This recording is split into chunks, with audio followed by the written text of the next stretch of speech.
नमस्कार, कार्यक्रम रणनीति में आपका स्वागत है। मैं हूं विनोद कुमार। दर्शकों, आतंकी वारदातों में इजाफा हो रहा है, ये चिंता का विषय है। सरकार किसकी है, इस पे टीका टिप्पणी करने की जरूरत नहीं है। आतंकवादी का ना कोई धर्म होता है, ना जाति होती है, ना संवेदना होती है, ना मानवता होती है। लेकिन जब आतंकी वारदातें बढ़ती हैं और उसमें जब जान माल का नुकसान होता है, उसमें हर एक व्यक्ति को चिंता रहती है। वो चाहे वो जम्मू कश्मीर का बाशिंदा हो या फिर देश का बाशिंदा हो, उसको चिंताएं रहती है कि आखिरकार आतंकवाद क्यों बढ़ रहा है। और ख़ासतौर पर आज जब डॉक्टर फारूक अब्दुल्ला ने इस तरह की स्टेटमेंट दी है कि मुझे चिंता हो रही है कि कहीं सरकार को स्थिर करने के लिए इस तरह की स्टेटमेंट्स तो नहीं दी, इस तरह की वारदातें तो नहीं की जा रही हैं, ये एक वाकई ही निंदनीय है। 2 इनकाउंटर इस वक्त चल रहे हैं और शाम को 2 प्रवासियों पर गोलीबारी की गई। हालांकि उनकी हालत अभी स्थिर है, लेकिन इस सब के लिए चिंता का कारण बना हुआ है कि आखिर ऐसी कौन सी ताकतें हैं जो इस वक्त नई सरकार बनी है। 2018 के बाद पहली मर्तबा लोगों को चुनी हुई सरकार मिल रही है और सिर्फ एक लेश मात्र दिन बचा हुआ है। 4 तारीख को पहला विधानसभा का सत्र होना है, पहला यूटी का सत्र होना है और उसमें स्पीकर का चयन होना है, डिप्टी स्पीकर का चयन होना है, एलओपी बनाया जाना है। लेकिन उससे पहले आप देखिए, लगातार कश्मीर वैली के अंदर 2 इनकाउंटर, एक खानियार में, कोकरनाग में इनकाउंटर चल रहा है। ये वाकई में दिल दहलाने वाला है, क्योंकि लोग अमन चाहते हैं, कश्मीर के हो, जम्मू कश्मीर के हो या फिर देश के हो। क्योंकि ऐसा कोई राज्य नहीं है जिस राज्य के जवान ने यहाँ पर आकर के अपना बलिदान ना दिया हो। और वो बलिदान किस लिए दिया है कि देश में अमन रहे, जम्मू कश्मीर में अमन रहे। अमन की खातिर उन्होंने बलिदान दिया है। लिहाजा एक सबका कंसर्न है, सिर्फ जम्मू कश्मीर की आवाम का कंसर्न नहीं है, सिर्फ चुनी हुई सरकार का कंसर्न नहीं है। ऐसा नहीं है कि एलजी को पावरें दी गई हैं तो उसका कंसर्न नहीं है, केंद्र सरकार का भी कंसर्न है। पहले हम बताते हैं कि डॉक्टर फारूक अब्दुल्ला ने क्या स्टेटमेंट दिया है, उनको संदेह क्यों है, क्या वजह है कि उनको ऐसा डाउट हो रहा है कि कुछ ऐसी ताकतें उनकी सरकार को अस्थिर करना चाहती हैं। पहले हम बताते हैं। देखिए, ये बहुत ही दर्दनाक वाक़ा है। कई गरीब मजदूर जो अपनी कमाई के लिए यहाँ आते हैं और फिर ख़ानदान के लिए भी कुछ पैसा भेजते हैं, उन बेचारों को इन दरिंदों ने कल शहीद कर दिया। उसके साथ साथ हमारे एक डॉक्टर साहब भी थे जो लोगों की खिदमत करते हैं, कल वो भी अपनी जान खो बैठे। अब बताइए मुझे, इन दरिंदों को मिलेगा क्या? क्या वो समझते हैं इससे यहाँ पाकिस्तान बनेगा? आज कई सालों से हम ये देख रहे हैं कि वो आ रहे हैं वहाँ से और हम कोशिश कर रहे हैं कि ये मामला ख़त्म हो और हम लोग आगे बढ़ें, हम लोग मुश्किलों से निकल सकें। मैं पाकिस्तान के हुक्मरानों से ये कहना चाहता हूँ, अगर वो सचमुच हिंदुस्तान से दोस्ती चाहते हैं,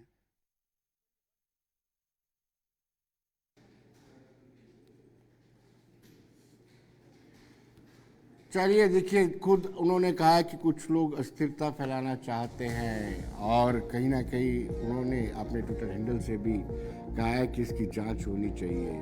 क्या सरकार को अस्थिर करने वाले कौन से लोग हैं? इवन उन्होंने यहाँ तक बोला है कि आतंकवादी अगर पकड़े जाते हैं तो उनसे भी पूछना चाहिए कि उनके आका क्या चाहते हैं और उनकी मंशा क्या है।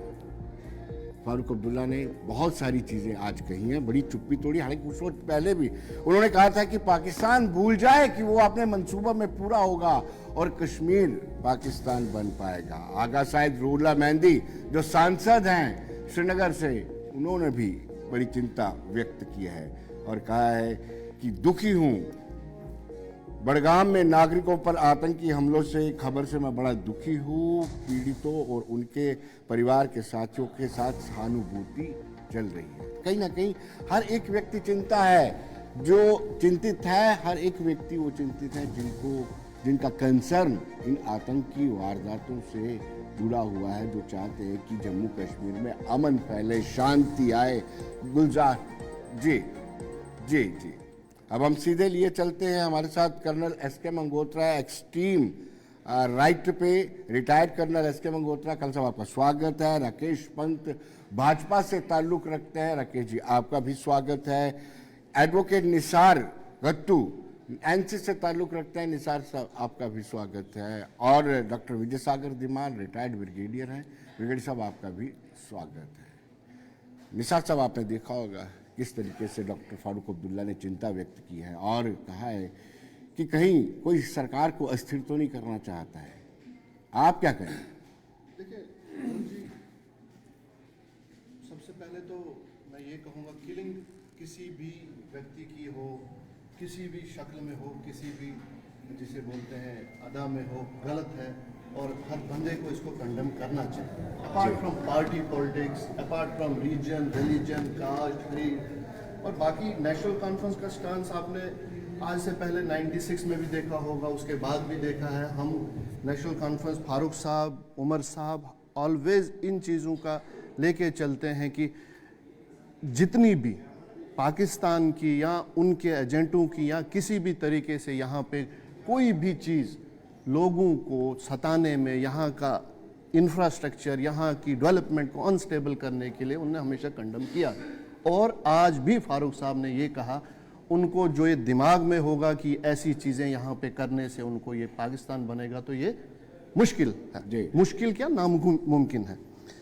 लेकिन इन चीज़ों को हम छोड़ नहीं सकते हैं कि यहाँ पे ऐसा क्यों होता है। औथ के सून बाद इस एग्रेशन में ज्यादती आ गई। यस, चिंता का विषय यही है कि औथ के बाद इतना ज्यादा क्यों हो रहा है। औथ के बाद आखिर किन लोगों को इस चीज का फायदा हो रहा है? देखो, पाकिस्तान को इस चीज का फायदा इलेक्शन से, यहाँ की असेंबली से, यहाँ की किसी भी चीज से जो डेमोक्रेटिक सेटअप रिस्टोर होता है तो उनसे फायदा होना मुश्किल है जी। आखिर कौन लोग हैं जो यहाँ सत्ता में या उनका वोट बैंक छिना हुआ है या सेंटर में किनको फायदा हो रहा है, इस चीज को सोचने की जरूरत है जी। आखिर यहाँ पे अगर देखा जाए, सिक्योरिटी लैप्सेस हैं।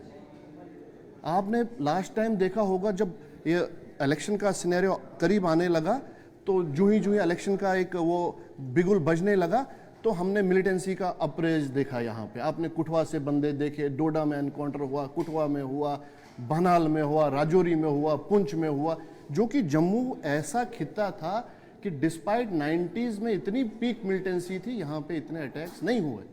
आखिर ये लैप्सेस कहाँ आ रहे हैं?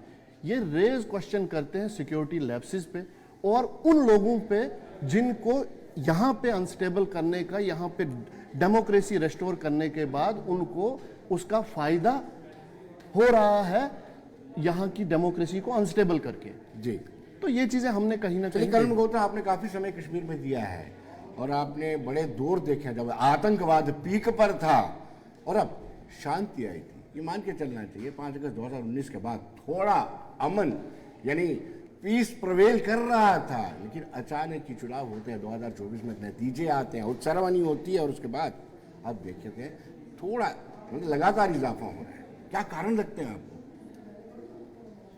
विनोद जी, आप देखिए कि 1947 से अगर आप लें, ये दौर जो है वो चलता आ रहा है जी। हम सिर्फ जब भी थोड़ा सा ये लगता है कि भाई शांति होने को आ गई, हम लोग एक फैल जाता है कि जी अभी पीछे आपने देखा 5-6 साल से हो रहा था, नहीं जी कि दौर बिल्कुल शांत हो गया। अब देखिए लाल चौक में भी लाइटें जल रही हैं, सब कुछ हो रहा है। डल लेक में भी एकदम, इस बार टूरिज़्म भी आपने देखा कि ज़बरदस्त टूरिज़्म हुआ, ये कुछ कहने की बात नहीं।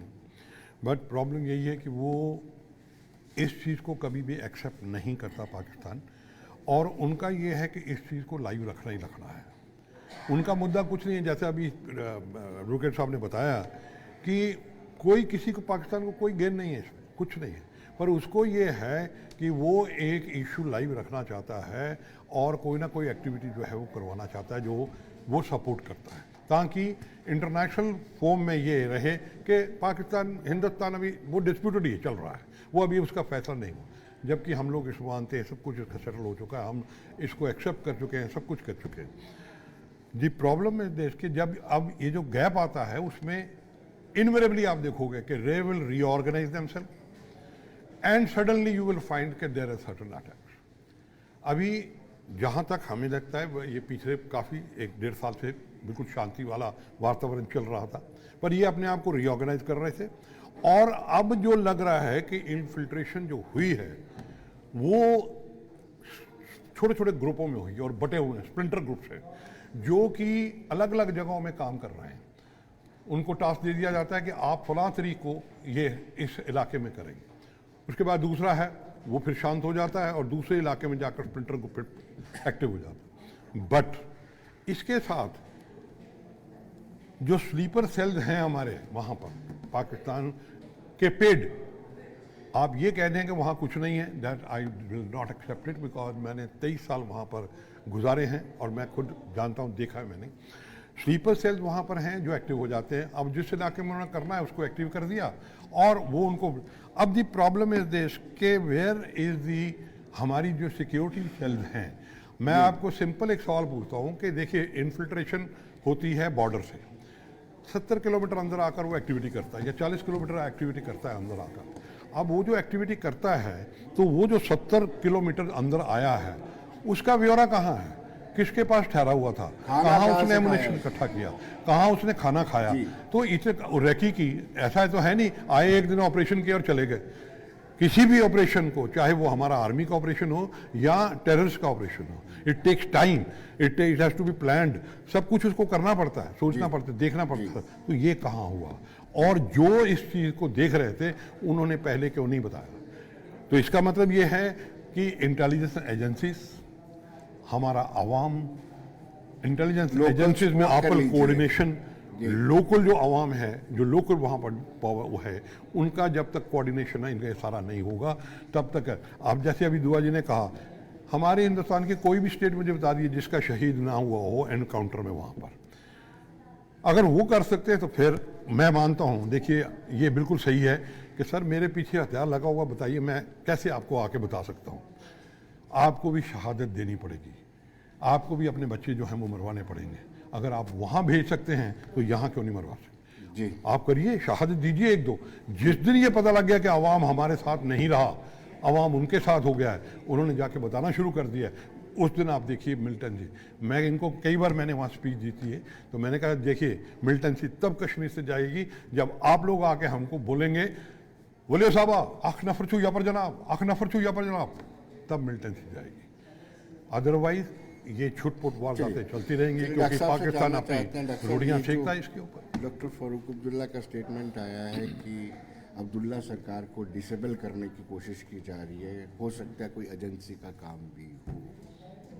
देखिए ये जो स्टेटमेंट आप कोट कर रहे हैं डॉक्टर फारूक अब्दुल्ला की, जी मैं तो इसको वेलकम करता हूँ। जी, बट एज एन एनालिस्ट अगर आप इसको एनालाइज करें तो एज ए पॉलिटिकल पार्टी जो अभी अभी पार में आई है, अभी पहला सेशन शुरू नहीं हुआ, जैसे आपने बोला 4 मंडे को शुरू होना है, जी, तो वहाँ पे अगर ऐसी कोई वारदात होती है तो नॉर्मल बात है कि गवर्नमेंट क्या कर रही थी।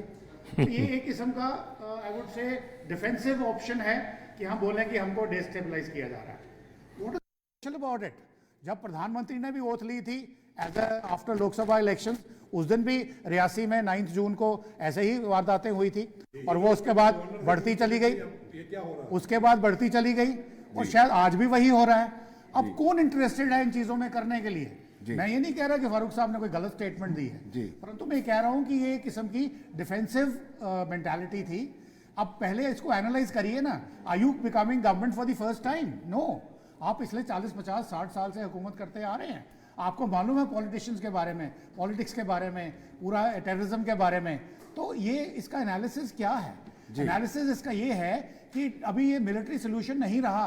मिलिट्री ने जो काम करना था पिछले 40 साल, they have reached 80% efficiency, now it has to be a political solution.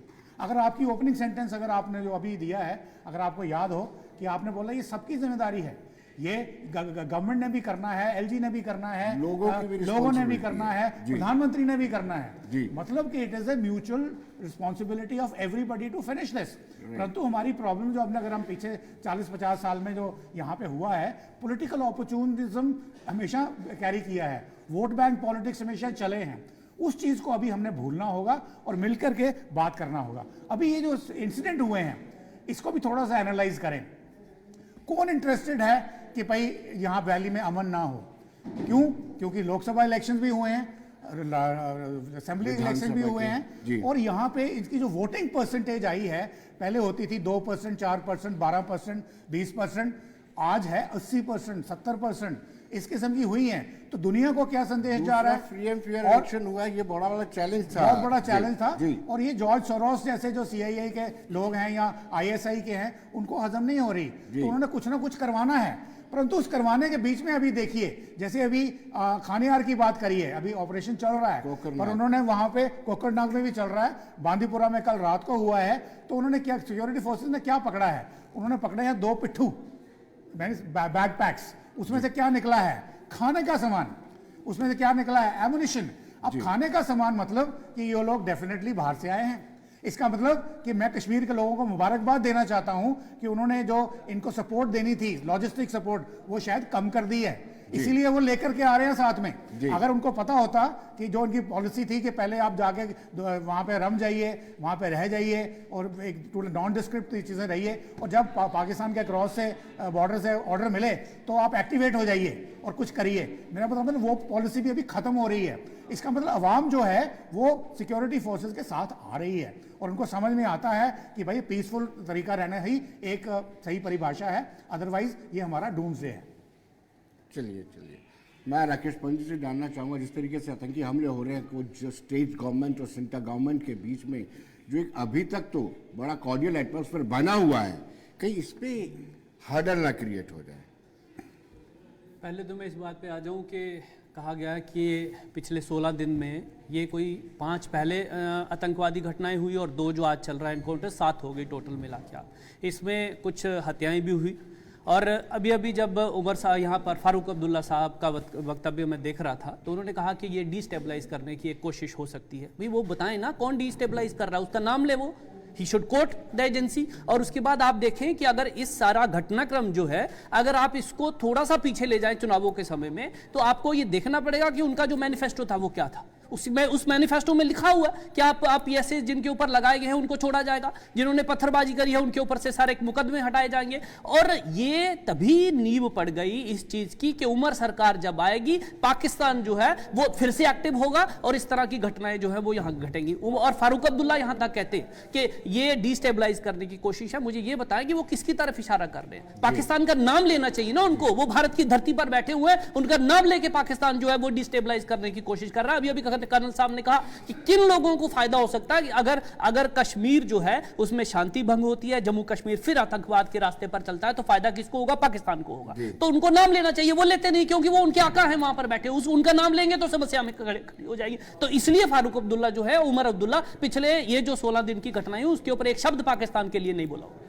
चलिए, इस वक्त कश्मीर लिए चलते, सीधे श्रीनगर लिए चलते। इहसान फाजिल हमारे साथ, हमारे सहयोगी, वो हमारे साथ जुड़ चुके हैं घटनास्थल से, वहां पे ग्राउंड जीरो से। फाजिल, आप मुझे सुन पा रहे हैं? जी हाँ, बिल्कुल मैं सुन पा रहा हूं आपको। जी, क्या इस वक्त क्या स्टेटस है इस इनकाउंटर का? क्या कुछ आतंकवादी न्यूट्रलाइज हो पाए हैं? देखिए विनोद जी, जिस तरीके से सुबह तकरीबन 8:45 बजे के करीब ये जो एनकाउंटर शुरू हुआ है, अभी ये कंक्लूजन पर नहीं पहुंचा है। हम देख रहे हैं कि बीच बीच में गोलियों का तबादला लगातार जारी है और कुछ टाइम तक हम देखते थे कि यहाँ पर जो है कंटिन्यूसली मोटर शेल्स या कह सकते हैं बड़े गोले दागे भी गए हैं और साथ ही साथ यहाँ फायरिंग भी जारी है। यानी दोनों साइड से जिस तरीके से खबरें आ रही है, जिस तरीके से सोर्सेज बता रहे हैं कि 2 मिलिटेंट्स की खबर होने की वहां पर इत्ला है, जिसमें एक LET कमांडर जो है वो बताया जा रहा है जो कि फॉरेन मिलिटेंट है, दूसरा जो है वो लोकल है। मगर साथ ही साथ जिस तरीके से इस ऑपरेशन को अंजाम देने के लिए मैं बात करूंगा, जिस तरीके से जम्मू कश्मीर पुलिस की SOG स्पेशल ऑपरेशन ग्रुप हो या CRPF का अमला हो, वो इस ऑपरेशन को सुबह से ही अंजाम दे रहे हैं और खासतौर पर लगातार जो है सिलसिला जारी है। यानी इन बिटवीन अगर देखा जाए तो कंटिन्यूसली यहाँ पर कह सकते हैं कि गोलियां जो है लगातार, गोलियों का जो तबादला है वो लगातार जारी है। यानी फायरिंग जो है वो कंटिन्यूसली प्रोसेस में चल रही है और साथ ही साथ जितने भी इलाके दाएं बाएं हैं उनको मुकम्मल तौर पर बंद कर दिया गया है, यानी गली कोचे जो भी है, जितने भी सराउंडिंग्स में एरियाज है, उसको मुकम्मल कॉर्डन ऑफ कर दिया गया है। किसी को भी आने जाने की इजाजत नहीं है। ये खास तौर पर एक घना इलाका है, शहर खास का खानियार इलाका, जहां पर कमर्शियल एक्टिविटीज भी काफी ज्यादा है। और जिस रास्ते पर मैं मौजूद हूँ इस वक्त, जहां पर मैं खड़ा हूँ, अगर आप देख सकते हैं इन द बैक, यहाँ पर सिक्योरिटी व्हीकल्स काफी ज्यादा है। यही वो रास्ता है जो कि जेएलएम हॉस्पिटल की तरफ की जाता है, क्योंकि एक शहर खास का एक खास अस्पताल है जहां पर मूवमेंट जो है काफी ज्यादा तीमारदारों को रहती है। मगर कह सकते हैं विनोद जी, लगातार इस ऑपरेशन को कंक्लूड करने में थोड़ा वक्त जरूर लग सकता है, क्योंकि जिस तरीके से हम बात करेंगे, सिक्योरिटी फोर्सेस ने इस चीज को भी ठान रखा है कि कोई कोलेटरल डैमेज ना हो, क्योंकि शहर खास के इलाके में अगर मैं बात करूं तो मकान जो है वो काफी क्लोज रेंज में रहते हैं। कहीं कहीं जगह पर इन चीजों का भी खास ख्याल रखा गया है। सुबह मॉर्निंग से ही हमने देखा कि जो इर्द गिर्द के सराउंडिंग्स में जो मकान या जो लोग वहां रहते थे, उन्हें पहले ही सेफ एंड साउंड तरीके से इवैक्यूएट किया गया ताकि ऑपरेशन को अंजाम दिया जा सके। चलिए फाजिल, बहुत बहुत शुक्रिया आपका हमारे साथ जुड़ने के लिए। दोबारा आपके साथ बात करेंगे, जो लेटेस्ट अपडेट होगा वो हमारे तक पहुंचाते रहिएगा। इन्होंने एक सवाल उठाया आपके ऊपर कि क्यों पिन पॉइंट नहीं करते हो आप? देखो, मैं पहले इनको एक जवाब, हालांकि उन्होंने ये कहा था डॉक्टर फारूक अब्दुल्ला ने कि पाकिस्तान के मंसूबों को हम कामयाब नहीं होने देंगे। क्या पता फारूक साहब ने यहाँ इंटरनल कॉन्फ्लिक्ट में बोला हो। जी, आप यहाँ की इलेक्शन से, यहाँ की असेंबली बनने से क्या पाकिस्तान को फायदा होगा? नहीं जी। यहाँ सीएम कौन बनता है उनसे फायदा नहीं है उनको। यहाँ का मामला, यहाँ का मसला इंटरनेशनली लाइव रहे, जैसे सर ने बोला जी, वो उनको फायदा है। यहाँ की वोटिंग होने से, यहाँ का चीफ मिनिस्टर बनने से यहाँ के इंटरनल लोगों को नुकसान है, पॉलिटिकल राइवरीज है। आप देखो, मैं आपको एक छोटी सी बात बताता हूँ। पिछले 2014 से 2014 के बाद, चूंकि आप हर चीज पे नजर रखते हैं, जम्मू के खास करके, 2014 के बाद जब भी कश्मीर में या कश्मीर के कहीं जम्मू के किसी इलाके में कोई किलिंग होती है, क्या भाजपा कभी आके ग्राउंड पे टायर जलाए? क्या भाजपा ने कभी जम्मू बंद का कॉल दिया?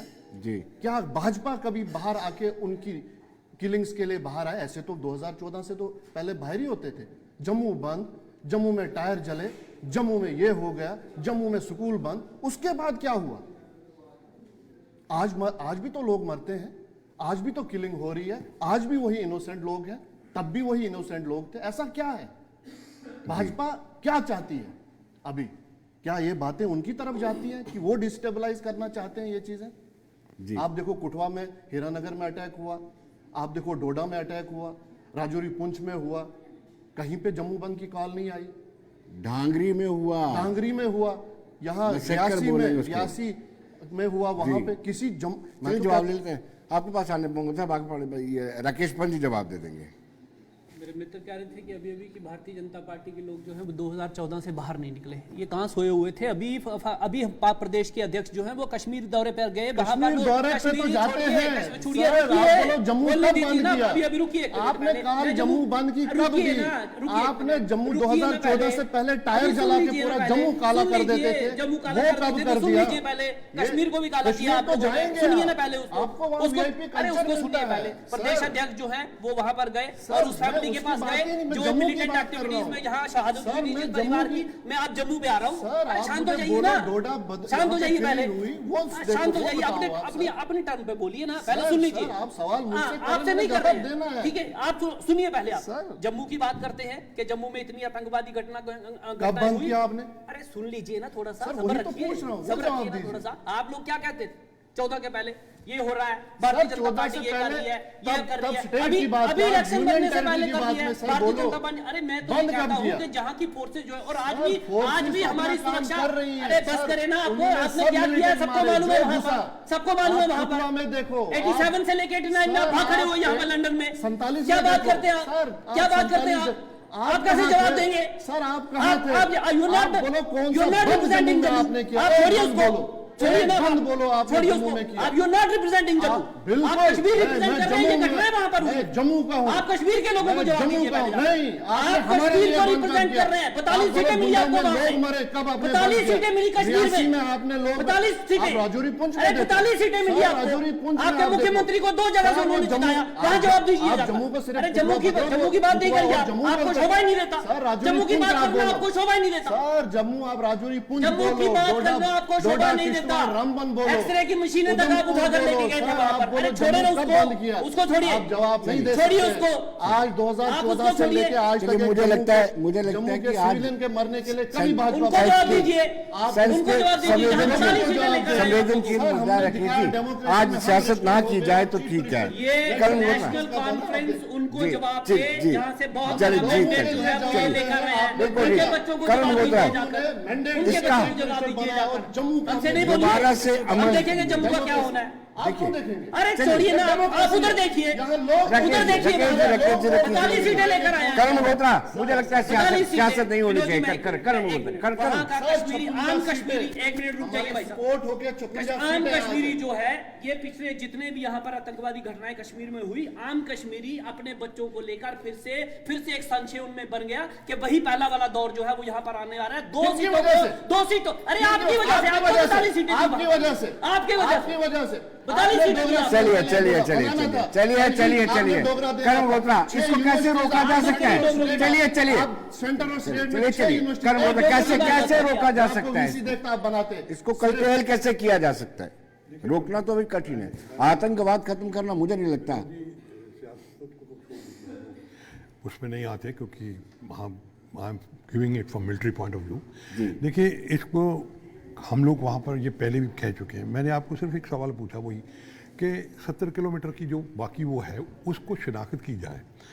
जैसा कि अभी कहा इन्होंने, अवाम सिक्योरिटी एजेंसी। एक मिनट आपको रोकूंगा। एक छोटे से कमर्शियल ब्रेक लेना चाहता हूं मैं। लौटते हैं एक छोटे से कमर्शियल ब्रेक के बाद, वापस लौटते हैं और फिर से दे कर्नल एस के मंगोत्रा के पास चलेंगे।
ब्रेक के बाद एक मरतबा फिर स्वागत है आपका। जैसे मैंने शुरुआत में कहा, आतंकवाद का न जाति होती है, न धर्म होती है, ना उनमें संवेदना होती है, न मानवता होती है। लेकिन हम में मानवता है, नागरिकों में मानवता है। इसलिए हमें बढ़ते आतंकी वारदातों पर चिंता व्यक्त कर रहे। कर्नल एस के मंगोत्रा बोल रहे थे, बीच में ब्रेक लेना पड़ा। जी कर्नल साहब। विनोद जी, जो आपने कहा कि ये किस तरह से हम इसको जो है वो जी। ला सकते हैं कंट्रोल में और ऑल दैट। देखिए, सबसे पहले बात तो यही है कि हमारी एक इंटेलिजेंस एजेंसी नहीं है। There are number of intelligence agency जो कि ग्राउंड में काम कर रही हैं और उसमें आवाम को बहुत गूढ़ी तरीके से शामिल करना पड़ेगा, घने तरीके से शामिल करना। यानी कि या तो हम ऐसी कुछ ऑर्गेनाइज कमेटियाँ बनाएं जो कि इन पे नज़र रखें और उनका पुलिस वालों से, जो कि SHO पीछे जो फिल्टर लगा है, उस फिल्टर को जाकर वो फीड करें। पर ये मैंने जैसा कहा कि शहादत तो देनी पड़ेगी। देखिए, जो मिलिटेंट है, जैसे उन्होंने कहा कि उनका कोई धर्म, ईमान या कुछ नहीं है, वो किसी को भी जाके गोलेगा, उसको पता है ये मुखबिर है तो वो उसको मारेगा। Yes. मारेगा, ये तो होगा ही।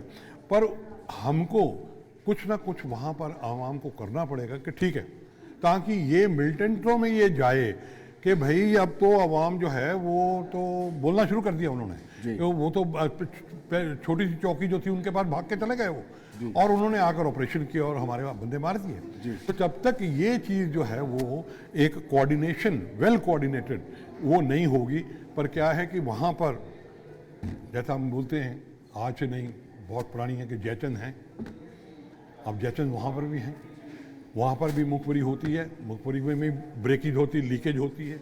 अब ये लीकेज कहाँ हो, तो मैं आपको बताता हूँ, हमारा ऑपरेशन होता है, मैं नाम नहीं लूँगा किसी का भी, बारामूला में ऑपरेशन करता था। कुछ ऐसा होता था कि जब भी ऑपरेशन होना तो कुछ ना कुछ साला गड़बड़ हो जाती।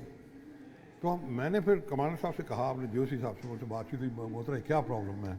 मैंने कहा सर मेरी एक रिक्वेस्ट है कि अगली बार हम इनको नहीं लेके जाएंगे, नो नेम्स। तो उन्होंने कहा ठीक है, it's agreed, we agree with you and we have success in the operation. मैंने कहा सर बताइए अभी ये प्रॉब्लम हमारी वहाँ पर है, क्योंकि अगर लीकेज होगी, और लीकेज कहाँ से होती है, लीकेज वहाँ से लोकल से होती है। मैं पुलिस को भी, उनके बंदों को भी ये कहूँगा कि they are also not wish of path, we can not have total confidence on them, there are people those who are, और जैसा कि है कि हम लोग कुछ भी पैसे के लिए कुछ भी कर देंगे। द थिंग इज कि दिस कोऑर्डिनेशन आवाम की, इंटेलिजेंस एजेंसीज की, जिसमें हमारे BSF के हैं, पैरामिलिट्री फोर्सेस के, आर्मी के, तमाम इन लोगों को जो इंटेलिजेंस शेयर करनी पड़ेगी। अभी ये जो इन्फिल्ट्रेशन हुई है ये एक छोटी सी उसमें नहीं है, ये बड़े ग्रुपों में हुई है। ग्रुपों में मतलब कहने का स्प्लिंटर ग्रुप्स अलग अलग जगह से इन्फिल्ट्रेट करके वो अपने एरिया में ऑपरेट कर रहे हैं, जो उनको एरिया ऑफ ऑपरेशन दिया गया है। और इसीलिए आप देखिए कि हर तीसरे चौथे दिन 10 दिन के बाद एक ऑपरेशन हो रहा है। वो इसीलिए क्यों, मैं इसका हमारे अपने no name of the units, वो इस तरह ऑपरेट करती हैं। Whenever we give them tasks, they are tasked like that in the teams, छोटी टीमों में, और वो जाकर सक्सेस हासिल करते हैं वो लोग। तो ये जो है हमारे तमाम, जैसा कि कल साहब ने भी बोला, वजीर साहब ने बोला कि तमाम आदमियों की कोऑर्डिनेशन आवाम की भी, जिसमें बहुत इम्पोर्टेंट वो है सबसे पहले। क्यों, कहीं से भी वो निकलेगा, कहीं भी रहेगा, कहीं से भी, देखिए ऐसा तो है नहीं कि ऑपरेशन एक ही दिन में हो जाता है। रिकॉनेसेंस चाहिए, टारगेट को आइडेंटिफाई करना है, कहाँ टारगेट मिलेगा, उसका टाइमिंग क्या है, कितने बजे मुझे टारगेट के पास पहुंचना है, ये तमाम चीज़ें जो हैं हासिल करने के लिए। मैं रुकूं, मैं सीधे कोकरनाग लिए जाता हूँ। हमारे साथ पीर मुजफ्फर हमारे सहयोगी जुड़ चुके हैं और उनसे पूछते हैं कि उस इनकाउंटर का क्या स्टेटस है। पीर मुजफ्फर, आप मुझे सुन पा रहे हैं?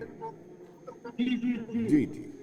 मुजफ्फर, मुझे ये बताइए कि इस वक्त क्या स्टेटस है और कितने आतंकवादियों के होने की आशंका सिक्योरिटी फोर्सेस की हो? क्या उनको कॉर्डन कर लिया गया है कि अभी घना जंगल है? बिल्कुल विनोद जी, मैं आपको बता दूं, यह है दक्षिणी कश्मीर का जो हालन कुकरनाग, ये वो क्षेत्र है जो आपको तस्वीरों में इसमें दिखा रहा हूँ। दो हिस्सों में ये बट रहा है, तो लारनू कुकरनाग का हिस्सा आता है और दूसरा शांगत इलाके का। लेकिन कई दिनों से हम देख रहे हैं कि जो सिक्योरिटी फोर्सेस, उन्होंने जो अपना रूटीन गश्त उसको बढ़ाया और उनको पहले ही वहाँ पे कुछ बनक लगी थी कुछ मूवमेंट के हवाले से, और तुरंत उन्होंने आज सुबह इसी पहाड़ी को चारों ओर घेर के रखा था और मिलाकर जो ही सिक्योरिटी फोर्सेस ने उस सस्पेक्टेड एरिया की तरफ अपनी पेशकदमी की, तो तुरंत वहाँ पे जो छुपे हुए मिलिटेंट्स थे उन्होंने उन पर फायर किया और ये फायर एक एनकाउंटर में बिल्कुल तब्दील हुआ। लेकिन जो इस वक्त ताज़ा तरीन सूरत हाल है, मैं बता दूं, यही वो पहाड़ी है जो आपको ये गन्ना जंगल नजर आ रहा है। इसी गन्ने जंगल के ऊपरी वाले हिस्से में, यानी कि इसको हालन के नाम से हम जानते हैं, इसी एरिया में इस वक्त सिक्योरिटी फोर्सेस और मिलिटेंट्री के दरमियान जो एनकाउंटर वो जारी है। लेकिन सिक्योरिटी फोर्सेस ने इस वक्त यहाँ दावा किया कि हमने 2 मिलिटेंट्री को मार गिराया है। लेकिन इस वक्त मैं बता दूं, अगर हम पूरे इस इलाके की बात करें, जितने भी एग्जिट और एंट्री पॉइंट यानी कि दाखिली और खारिजी रास्ते, उनको पहले ही सील किया गया है और यहाँ पे जो सिक्योरिटी की डिप्लॉयमेंट उसको बढ़ा दिया गया है। इसके साथ साथ पुलिस के वरिष्ठ जो ऑफिशियल्स हैं वो भी यहाँ पे इस वक्त पहुंच रहे हैं, खुद निगरानी कर रहे हैं इस एनकाउंटर की। मैं बता दूं, अगर हम कुकरनाग एरिया की बात करें, जहाँ पे पहले ही गढ़वोल के 2 एनकाउंटर हमारे सामने है, जहाँ पे सिक्योरिटी फोर्स के साथ साथ जम्मू कश्मीर पुलिस को भी नुकसान उठाना पड़ा। लेकिन इसके साथ साथ आज ये एक और यहाँ पे ये तड़के जो ये एनकाउंटर यहाँ पे हुआ है सुबह सुबह, जिसमें सिक्योरिटी फोर्सेज ने ये दावा किया कि हमने 2 मिलिटेंट को मार गिराया। मैं आपको दिखाना चाहूंगा यहाँ पे जो ये पूरा एरिया है, इस एरिया को फिलहाल अगर हम जम्मू कश्मीर पुलिस की बात करें, सिक्योरिटी एजेंसियां खासकर सीआरपीएफ या इसके साथ जो बाकी जो फौजी जो स्थल है वो यहाँ पे पहुंचे हैं और कहीं ना कहीं कुल मिलाकर उनका ये लक्ष्य है कि चाहे ये 2 या 3 मिनट या 4 मिनट हो सकते हैं, चलिए पूरा जो हेलीकॉप्टर यहाँ पे खत्म करें। चलिए फिर आप मुजफ्फर, आप हमारे साथ बने रहिएगा, जो अपडेट होते वो बताते रहिएगा। अब सवाल ये है डॉक्टर साहब, सवाल ये है कि आप कहते हैं कि लोकल सपोर्ट मिल रही है और हम लंबे समय से देखते आ रहे हैं 90 से कि ऑपरेशन सद्भावना इतना ज़्यादा खर्चा सेना करती रही, क्या ऑपरेशन सद्भावना का कोई लाभ नज़र आ रहा है आपको? देखिए, जहाँ तक ऑपरेशन सद्भावना का सवाल है, मैंने पहले भी बोला, कोई भी चीज़ आप शुरू करेंगे उसकी एक लाइफ होती है, उसकी एक लिमिटिंग एज होती है। सद्भावना बहुत पैसा खर्च किया गया है, लोगों के साथ विनिंग हार्ट्स एंड माइंड्स बोलते हैं, वैम ऑपरेशंस किए गए हैं और उनका तो रिजल्ट्स भी आए हैं और in terms of human intelligence, और वो रिजल्ट्स को आर्मी ने यूज़ भी किया है और बहुत सारी सक्सेसेस आ भी गई हैं। परंतु भी यहाँ पे आपके सारे पैनलिस्ट ने बोला कि ये एक कंसर्टेड एफर्ट चाहिए जिसमें सारे इसके भागीदार बने, ताकि तभी हम इसको ख़त्म कर पाएंगे। और हमने उसमें बोला कि भैया ये जो है गवर्नमेंट की जो पॉलिसी होनी चाहिए, कोई पॉलिटिकल सोल्यूशन आना चाहिए जिसमें हर कोई इनकरेज्ड हो, तो ये एक बहुत ही ज़रूरी चीज़ है। अभी मैं यहाँ पे लोगों को ये बताना चाहता हूँ आपको कि कुछ यहाँ पे किसी ने सिक्योरिटी लैप्सेस का भी जिक्र हुआ और किसी ने ये भी बोला कि हेड्स मस्ट रोल। तो मैं आपको ये बताना चाहता हूँ कि देखिए, जब सिक्योरिटी फोर्सेस वहाँ लड़ रही हैं, ये इजराइल की सिक्योरिटी फोर्सेस आईडीएफ की तरह नहीं है। हालांकि IDF Indian defence forces, Israeli defence forces, acronym बराबर होता है पर दोनों बराबर नहीं है। आईडीएफ जो लड़ रही है उनका टोटल गाजा और हमास को और हिजबुल्लाह को ख़त्म करने का इलाका है, पर हमारे यहाँ पे we are a democratic country. Kashmir is as part of India as any other place. Kashmiri लोग उतने ही हिंदुस्तानी हैं जितने बाकी हिंदुस्तान के लोग हैं। तो यहाँ पे जो हमारी सिक्योरिटी फोर्सेस जब ऑपरेशन करती हैं तो उनको ऑर्डर्स होते हैं कि कोलैटरल डैमेज नहीं होनी चाहिए, 0 ह्यूमन कैजुअल्टीज, ऐसे चीज़ें दी जाती हैं। और अल्टीमेटली SOPs जो बनती हैं वो लड़ाई करने के तरीके को, उसको हम अपनी भाषा में बोलते हैं fighting with one hand tied behind your back. तो एक हाथ से आपने गोली चलानी है दूसरे बंदे पे जो आप पे गोलियां चला रहा है, तो ये आप कैसे करेंगे? अभी आपने खानियार के विजुअल दिखाए हैं मॉर्निंग में, आपका रिपोर्टर्स वहां से रिपोर्ट कर रहे हैं, ट्रैफिक नॉर्मल चल रही है, गाड़ियां बाहर खड़ी हैं, दुकानें खुली हैं, ऑपरेशन अंदर चल रहा है। अब ये इतना बड़ा चैलेंज सिक्योरिटी फोर्सेस के लिए, वहाँ RR बटालियन लगी हुई है पुलिस की SOG के साथ, इतना बड़ा चैलेंज कैसे अचीव करना है? तो ये डिफ़िकल्टीज़ हैं जो आर्म फोर्सेस की, सिक्योरिटी फोर्सेस की लोगों को समझनी चाहिए और लोगों को इसका ग्रेटफुल भी होना चाहिए कि हमारी हिफाजत के साथ साथ ये मिलिटेंट्स को न्यूट्रलाइज कर रहे हैं। अब बात आती है स्लीपर सेल्स की, जयचंद की बात करी है या अब वो चाहे वो रेडिकलाइज्ड लोग हैं या पैसे के लालच में हैं या गन पॉइंट के डर के ऊपर हैं, ये सब चीज़ें एलिमिनेट करने के लिए हमें पॉलिटिकल सोल्यूशन चाहिए। तो उसको करने के लिए ये हम सब मिलकर जो काम करें ताकि हम इस मिलिटेंसी को मिटा सकें और कोलैटरल डैमेज को अवॉइड कर सकें, तो ये एक बहुत ही ज़रूरी चीज़ है। चलिए, एक स्लोगन दिया था भारतीय जनता पार्टी ने, दिल से दिल्ली की दूरी, मुझे लगता है वो कामयाब नहीं हो पाई है, क्योंकि बिना लोकल सपोर्ट के आतंकी सरवाइव नहीं कर सकते हैं। चाहे जितना भी खाना साथ में लेके आए, उनको चाहिए शेल्टर भी चाहिए, उनको रोटी भी चाहिए, वो दूरी कैसे होगी? स्वर्गीय आर्मी के जो हमारे जनरल थे, उन्होंने एक बार ही कहा कि हम 2.5 मोर्चों पर यहाँ पर लड़ रहे हैं। ये बड़ा, इस पर भी बड़ा हो हल्ला हुआ कि उन्होंने ऐसा क्यों कहा और किसकी तरफ उनका इशारा था। ये वही 2.5 मोर्चों के ऊपर की लड़ाई है और हमें ये समझना होगा कि लोकल सपोर्ट उनको है यहाँ पर, तभी आतंकवादी घटनाएं यहाँ पर हो रही हैं। और अभी अभी कर्नल साहब ने ये भी कहा कि अगर वो बॉर्डर से चलते हैं, सीमा से चलते हैं और 70 किलोमीटर अंदर आ जाते हैं, तो वो जो 70 किलोमीटर अंदर आना है उसके बीच का जो एरिया है, बीच का वो कहाँ रहे, किसके घर में रहे, कहाँ खाना खाया, किन्होंने उसको लॉजिस्टिक सपोर्ट दिया, इस सबका पता होना चाहिए, तभी ना चलेगा। हम तो पहले दिन से यही कह रहे हैं। और उसके बाद ये जो सरकार अभी जुम्मा 16 दिन आए हुआ है, ये सबसे बड़ी उनकी लॉजिस्टिक सपोर्ट है। आप इस चीज को मानते ही नहीं है। हम तो शुरू से यही कह रहे हैं कि ये, जैसे देखिए, ये बड़ा आसान है कि आगा सईद रोहिल्ला यहाँ पर कहते हैं कि वो जी सुरक्षा की जिम्मेदारी केंद्र सरकार की है, उनको यहाँ पर करना जिम्मेदार ठहराया जाना चाहिए। अरे भाई, आप कॉन्स्टिट्यूशनल पोस्ट पर बैठे हुए हैं, जिम्मेदारी के साथ आप एक स्टेटमेंट वक्तव्य जारी करिए। आप क्या चाहते हैं? फिर हम ये भी कह सकते हैं कि यह सारा कुछ नेशनल कॉन्फ्रेंस करवा रही है, उनको लॉ एंड ऑर्डर जो है वो सुरक्षा की सारी यहाँ चाहिए कि वो जम्मू कश्मीर की गवर्नमेंट के हाथों में आए, इसीलिए आप करवा रहे हैं। तो ये इल्जामात एक दूसरे के ऊपर लगाना नहीं, वक्त नहीं है इल्जामात का वक्त नहीं है, ये संवेदनशील मुद्दा है। मुझे याद है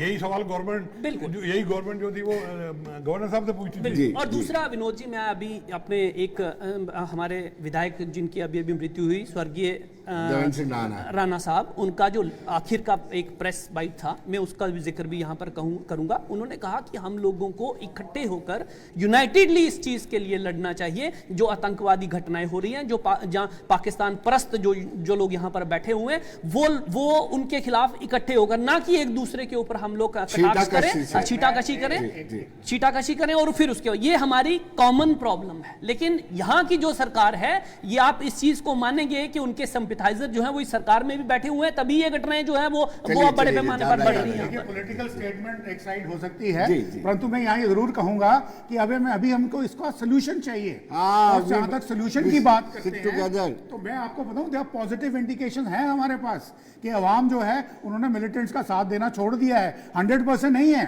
परंतु हमारे पास इंडिकेशंस हैं कि जो अवाम है, कश्मीर की अवाम है, वो अपने आप को भारत के साथ जोड़ना चाहती है और भारत के साथ मिलकर काम करना चाहती है, डेवलपमेंट करना चाहती है। परंतु फिर भी मैं एक पॉइंट मेरा मिस हो गया है। अभी जितनी भी किलिंग्स हो रही हैं, अभी देखिए ये सारे माइग्रेंट्स की किलिंग्स हैं, क्योंकि अमेरिकन या जॉर्ज सोरोस कैसे लोग, या चाइनीज, यहाँ पाकिस्तानी ISI के लोग, वो चाहते हैं कि यहाँ की डेमोग्राफी को कुछ ना हो। किसी टूरिस्ट को नहीं मारा जा रहा, किसी लोकल को नहीं मारा जा रहा, सिर्फ हो रही हैं माइग्रेंट वर्कर्स जो लोग हाथों से काम करने के लिए बाहर से आए हैं। तो इसलिए मैं कहूँगा कि ये चीज़, इसको एड्रेस करना चाहिए। और जो कश्मीर की आवाम है, जैसे मैंने बोला, एक पॉलिटिकल सोल्यूशन चाहिए जिसमें लोगों को बताया जाए। अगर अभी कर्नल साहब ने बोला कि 70 किलोमीटर अंदर आते हैं, तो हमारी जो पुलिस की बीट कांस्टेबल है, वो जो एजेंसीज है, वो क्या कर रही हैं। प्लस अगर लोगों की भागीदारी चाहिए, अगर हमारी वहाँ आर्मी यूनिट या कोई भी सिक्योरिटी फोर्सेस की यूनिट डिप्लॉयड है, तो हमारे पास क्या मैकेनिज्म है कि वो उनको इन्फॉर्म करे। जैसे अभी आपने देखा राजौरी के अंदर परसों, अखनूर में परसों, वो 3 बच्चों ने टेररिस्ट का पता बताया था। तो इस तरह से जूतों से पहचाना था। के लिए मैं चाहूँगा कि जिस किस्म की स्टेटमेंट्स फारूक साहब ने दी हैं या उमर साहब ने ओथ लेते ही दी हैं, वो बड़ी अच्छी स्टेटमेंट्स दी हैं। कोई ऐसा मैकेनिज्म तैयार करें NC की तरफ से, गवर्नमेंट की तरफ से, जो लोगों को ये एक किस्म का कोई जरिया दे कि वो सिक्योरिटी फोर्सेस को human intelligence, actionable human intelligence. चलिए निसार साहब, सवाल ये उठता है कि हम सब चाहते हैं, दिल से चाहते हैं कि आतंकी वारदातें ना हो, अमन में रहे जम्मू कश्मीर। कड़ी मशक्कत, बहुत खून खराबा हमने देखा है, लाखों कब्रें हमने वहाँ देखी हैं, लेकिन किस तरीके से हर सोसाइटी में ब्लैक शिप्स होते हैं, इन ब्लैक शिप्स को कैसे जोड़ा जा सकता है? देखिए विनोद जी, जो नेशनल कॉन्फ्रेंस का फ्रॉम द बिगिनिंग यही रहा है कि हमने कभी आतंकवादियों का साथ दिया नहीं, हुकूमत में हम रहे, हमने इलेक्शन लड़े। फारूक साहब तब भी इलेक्शन के लिए बाहर आए जब कोई यहाँ इलेक्शन लड़ने के लिए तैयार नहीं थे। आज भी अब सोल्यूशन ढूंढना है सर जी। सोल्यूशन हमारे ख्याल से कि जब तक पीपल का, लोगों का कॉन्फिडेंस नहीं जीता जाए, तब तक चाहे आप इंटेलिजेंस, जैसे सर ने बोला या डॉक्टर साहब ने बोला कि ये जो गैप है, ये लोगों पे जब बात आती है, सर ने बोला कि शहीद होना पड़ेगा, या सर ने बोला कि 70 किलोमीटर अंदर आते हैं, ऐसा क्या है लोग यहाँ के आर्मी, यहाँ की पुलिस से नहीं बताना चाहते? देखो अच्छे भी हैं, अभी सर ने बोला अखनूर का वाक़ा हुआ, 3 बच्चे आए, that is a positive sign, वो आए। अगर राजौरी पुंछ में होता है, वहाँ भी लोग आए बताने के लिए। मैं कश्मीर की बात या अलग जम्मू को लेके नहीं कर रहा हूँ, क्योंकि जम्मू कश्मीर एक है। निसार साहब, और एक चीज़ आपसे मैं ज़रूर जानना चाहूँगा, कश्मीर को लेकर के बड़े प्रयोग हुए हैं, श्रीरंगा राजन कमेटी, वर्किंग ग्रुप, फिर सेल्फ रूल की बात की, आपका भी ऑटोनॉमी का मसौदा। आप बताएं कैसे दिल जीता जा सकता है? आपके पास क्या मसौदा है? देखो मैं आपको बताऊं प्रॉब्लम कहाँ है। हमें बोला गया पहले, जब ड्यूटी का, जब रीऑर्गेनाइजेशन एक्ट आया, तो पहला नारा आया delimitation, state and then election. फिर उसको मिंगल किया, फिर जनाब Election डिलिमिटेशन, has फिर to- इलेक्शन, जी। फिर स्टेट। अभी स्टेट का रेजोल्यूशन पास हुआ। देखो लोग कहीं ना कहीं इस चीज को पर्सनल ले रहे हैं। आप देखो ये अगर मैंडेट आपको जम्मू अलग मैंडेट आता है, आप देख रहे हो कश्मीर अलग आता है, राजौरी पुंछ ने, जिस पे भाजपा ने इतना प्रयोग किए, वहां से कोई सीट नहीं आई। ऐसा क्या था? जी तो ये चीजें कहीं ना कहीं, ये जो वादे किए जाते चलिए। हैं, ये जो वादे इजाजत किए समय- जाते हैं समय- लोगों के साथ में जो लोगों के साथ वादे किए वो इन टाइम पूरे किए जाएं। जी अगर स्टेट की बात समय आई कम तो है, एक मिनट में सबसे कल मल्होत्रा, आपको क्या लगता है क्या इसका सोल्यूशन है? हालांकि सोल्यूशन होता तो ये अब तक कब से चल रही है, लेकिन कुछ ना कुछ आपके जहन में जो आता है, 1 मिनट में सिर्फ बताइएगा। विनोद जी, समय बिल्कुल मैं सवाल करना चाहता हूँ। देखिए, अभी थोड़े दिन पहले हमने एक्सेशन डे मनाया, ठीक है, कल यूटी डे था, वो नाराजगी ठीक है, एक्सेशन डे मनाया कि जी हमारा विलय दिवस। विकल्प विलय हो गया जी। JNK से। आज भी क्यों ये बोलते हैं हम लोग कि कश्मीर भारत का हिस्सा है? वी नेवर से भारत है, जी वी ऑलवेज से हम अभी भी भारत का हिस्सा हैं। Whenever, even in this forum, अभी 10 people have said, but they have said this thing कि कश्मीर हिस्सा है भारत का। जी, भाई जी। भारत का वो तो भारत है। जी। Why should we say always this चलिए thing कल कि भारत में? समय कम। पंत जी 1 मिनट में एक ही बिल्कुल 1 मिनट में जी। Omar Abdullah is on honeymoon period और let the honeymoon come to an end. उसके बाद चीजें जो है वो बिल्कुल चीजें दिखना शुरू होगी कि उनकी कारकर्दगी क्या है। हम भी इसीलिए जल्दी में नहीं जी है। डॉक्टर विजय, हम भी जल्दी में नहीं डॉक्टर है। विजय सागर, उमर साहब से मेरी गुजारिश ये है कि पॉलिटिकल सोल्यूशन ढूंढें, लोगों को इंटीग्रेट करने का इंटेलिजेंस फोर्सेस के, सिक्योरिटी फोर्सेस के साथ में, उसके लिए कोई मैकेनिज्म बनाए। और दूसरा जो है, बाकी सबके लिए ये सेंट्रल गवर्नमेंट के लिए भी है, स्टेट गवर्नमेंट के लिए भी है कि आप अपनी इंटेलिजेंस एजेंसीज में इन्वेस्टमेंट करें, ज़्यादा से ज़्यादा उनको बनाएं, ताकि जितनी भी ये 17 किलोमीटर की जो सर ने बात की है कल साहब ने, इस चीज को नापा जा सके। वो पुलिस की जो बीट कांस्टेबल की जो ड्यूटी है वो हर जगह फॉर्मुलाइज की निसार जा साहब, सके और इसको किया जाए। वाइंड अप करेंगे। निसार साहब 1 मिनट में, 1 मिनट में लूंगा। जी। ये जो वादे किए गए हैं यहाँ के लोगों से, मेजर कॉन्फिडेंस बिल्डिंग उससे होगा। अगर यहाँ के लोगों को बोला गया 370 के बाद कि हमारी ये चीज़ें, आपको डेवलपमेंट है, आपके पास इतने प्रोजेक्ट्स आए आपके पास, वो लोगों को दिखना चाहिए। स्टेट का वादा किया वो लोगों को मिलना चाहिए। कॉन्फिडेंस बिल्डिंग जो जरूरी है लोगों में, उसी से ये चीजें सारी होंगी। वरना इतनी पॉलिसीज बनी, इतने कमीशंस बने, कुछ भी नहीं हुआ। स्टेट आपको लूटने के लिए नहीं देंगे। स्टेट आपको लूटने के लिए नहीं देंगे। नहीं, स्टेट लूटने के लिए नहीं है सर। स्टेट लूटने के लिए आज तक आपके पास पावर थी, अब इनके पास होगी। देखिए, जो कहते हैं हम लोग के वादे होने चाहिए, ये होने चाहिए। देखिए, सर 1947 से हमने देखा, मैं सोनामर्ग में पोस्टेड था, वो सड़क जो आज मैं देख के आऊँ और वहाँ जो अब पहले थी, हमें जाके हड्डियां गिननी पड़ती थी पूरी है कि नहीं। आज आप 40 मिनट में वहाँ पहुँचे। चलिए नॉट द डेवलपमेंट। कल मल्होत्रा, आपका बहुत बहुत स्वागत। परंतु पंत साहब आपका भी स्वागत, डॉक्टर साहब आपका भी स्वागत, निसार साहब आपका भी स्वागत। मामला संवेदनशील है और मुझे लगता है कि एकजुट होकर के ही आतंकवाद से मुकाबला किया जा सकता है और हर एक नागरिक में उसका योगदान होना चाहिए। तो दर्शकों, बने रहिए देश दुनिया की खबरों के लिए और मुझे दीजिए इजाजत। नमस्कार।